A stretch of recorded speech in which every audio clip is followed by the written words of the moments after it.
अस्सलामुअलैकुम फ्रेंड्स, मैं हूं अहमद रज़ा और वी हेल्प सेंटर की तरफ से आप सबको वेलकम कहता हूं MCM 301 के लेक्चर नंबर 44 में।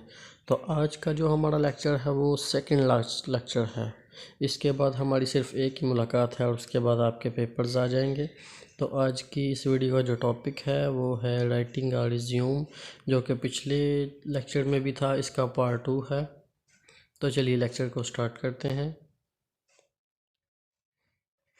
इसमें सबसे पहले है फंक्शनल रिज्यूम्स, कि जब भी आप कोई भी रिज्यूम या CV लिख रहे हैं तो इसमें रेलिवेंट स्किल्स जो हैं वो लाजमी लिखिए। कि ट्रेनिंग एंड डेवलपमेंट, के आपने इससे पहले किसी चीज़ की ट्रेनिंग की है, कोई ना कोई डेवलपमेंट की है। यहाँ पे जॉब अप्लाई करने से पहले आपका जो भी एक्सपीरियंस है किसी भी काम में वो आपने लाजमी लिखना है। उसके बाद है ऑर्गेनाइजेशनल स्किल्स, कि आपके पास अगर ऑर्गेनाइजेशनल स्किल्स हैं तो वो भी आप लाजमी लिखेंगे। उसके बाद आपके पास जो मैनेजिंग स्किल्स हैं किसी भी किस्म के, जो भी आपने जॉब अप्लाई करने से पहले अपने ओवरऑल पिछली ज़िंदगी में आपने जितना भी एक्सपीरियंस किसी भी काम से हासिल किया है वो सारे का सारा जो है वो आपने लाजमी लिखना है। तो उसके बाद है completing your resumes. First point है keep your resume up to date and carry a copy of it with you, कि आप अपनी रिज्यूम को, अपनी CV को अपडेट करते रहें। कि जो भी आपने अचीवमेंट की है वो आप उसमें लिखते रहें, जो भी आपने क्लास पास कर ली है वो आप उसमें अपडेट करते रहें। और इसकी एक कॉपी हमेशा अपने साथ रखें, कि कभी भी आपको CV किसी को दिखानी पड़ सकती है, कहीं पे जॉब अप्लाई करने से पड़ जाती है तो अचानक आपके पास तो CV आएगी नहीं। तो इसलिए आप अपडेट रखें और इसकी एक कॉपी जो है वो अपने पास रखें। उसके बाद है read the instructions carefully before beginning to complete it, कि जब भी आपने स्टार्ट करना है फॉर्म तो आपकी जो इंस्ट्रक्शंस हैं उनको आपने केयरफुली रीड कर लेना है।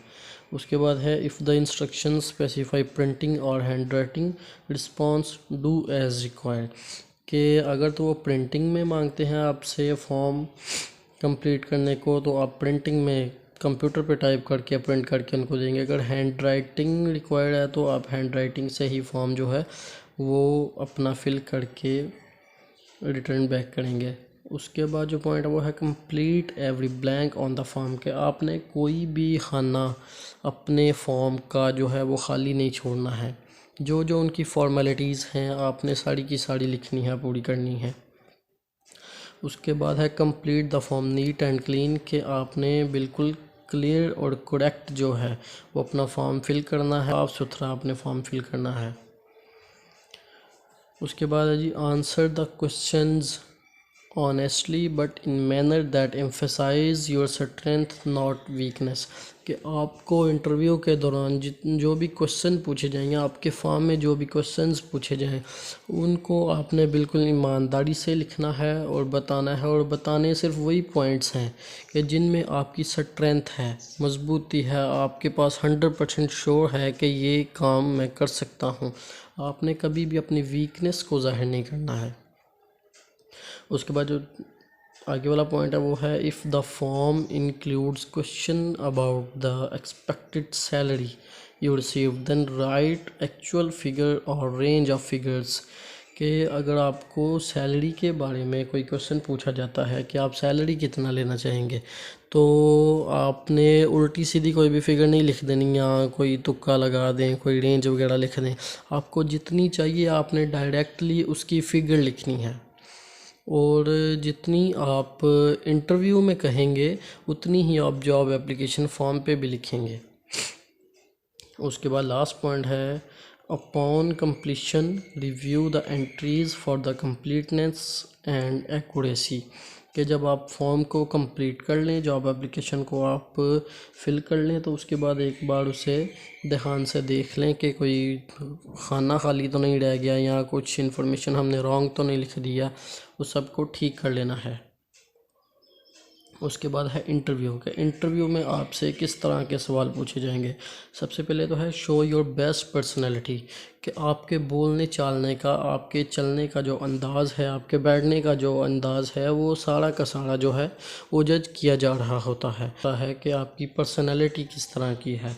उसके बाद सेकंड पे है रिव्यू योर रिज्यूम, कि आप इंटरव्यू देने के लिए जब जाएं तो आप एक बार अपनी सीवी पे नज़र दोहरा लें कि जो जो चीज़ें आपने वहाँ पे लिखी हैं बिल्कुल वही आपने आंसर में भी देनी है। उसके बाद है अबाउट योर सेल्फ़, कि जब आपको वो अबाउट योर सेल्फ़ पूछें तो आपने ये नहीं बताने लग जाना मेरा नाम ये है, फादर का नेम नहीं ये है, उसके बाद मेरी एज ये है। नहीं, ये तो आपकी रिज्यूम में सबसे पहले एंटर हुआ है, ये उनको नहीं चाहिए। उनको आपने अपने लाइफ के बारे में बताना है कि आपने कहाँ कहाँ से एक्सपीरियंस हासिल किया और किस तरह से हासिल किया।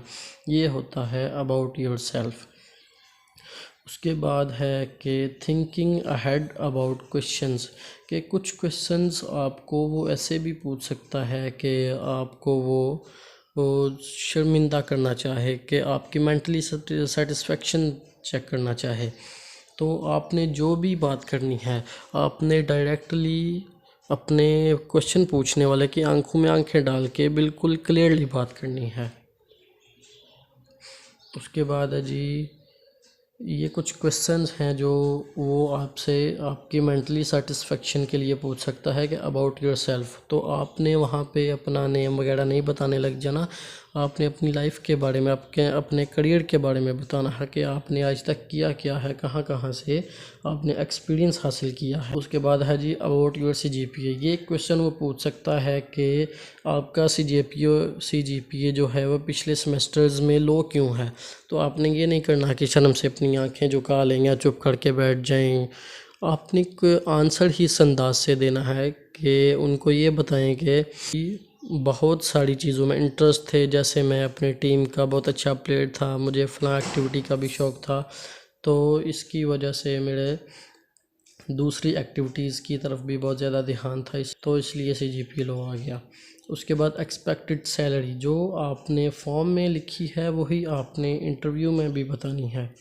आपने बिल्कुल एग्जैक्ट फिगर, जो भी वो पूछेगा तो आपको जो भी चाहिए वो आपने एग्जैक्टली फिगर के तौर पे बतानी है। तो इस लेक्चर का भी अख्ताम हो चुका है। ये हमारी CV राइटिंग थी और लेक्चर नंबर 44 का अख्ताम हो चुका है। अगर आपको ये वीडियो अच्छी लगे तो इसे लाइक कीजिए, सब्सक्राइब कीजिए और शेयर भी कीजिए। अल्लाह हाफ़िज़।